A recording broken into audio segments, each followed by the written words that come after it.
कराची में बल्दियाती इलेक्शन के नताइज पर शदीद तहफ़्फ़ुज़ात हैं। पीपल्स पार्टी के वफ़द ने तहफ़्फ़ुज़ात दूर करने की यकीन दहानी कराई है।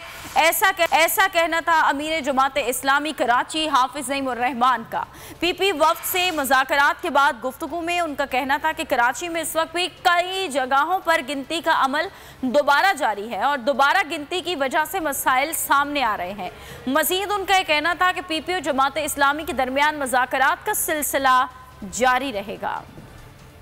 के दरमियान तमाम तर जगहों पे जहाँ जहाँ प्रॉब्लम्स हैं उस पर गुफ्तगू हुई है और ज़ाहिर है कि सईद गनी साहब ने और इम्तियाज़ शेख साहब और नजमी आलम साहब ने ये कहा है कि हम इन तमाम चीज़ों को देखेंगे और जहाँ जहाँ ये चीज़ों को बेहतर बना सकते हैं बनाएंगे। इस वक्त भी कुछ जगहों पे रिकाउंटिंग जारी है जो कि उसूलन नहीं होनी चाहिए और रिकाउंटिंग के नतीजे में काफ़ी प्रॉब्लम सामने आ रही हैं। तो जब ये बेहतर बनाएंगे और नताइज के एतबार से भी और पूरे कंडक्ट के एतबार से भी इलेक्शन में कोई ऐसी सूरत सामने आ जाएगी जिसके नतीजे में कोई वाज़ेह और मुतय्यन चीज़ होगी हमारे पास और हमें ऐसा लगेगा कि हुकूमत अपना कोई इन्फ्लुएंस जो है वो नहीं कर रही है, तो उस पर फिर इंशाअल्लाह हमारे दरमियान यही बात हुई है कि बाद में भी गुफ्तगू और बातचीत हम आगे बढ़ा सकते हैं।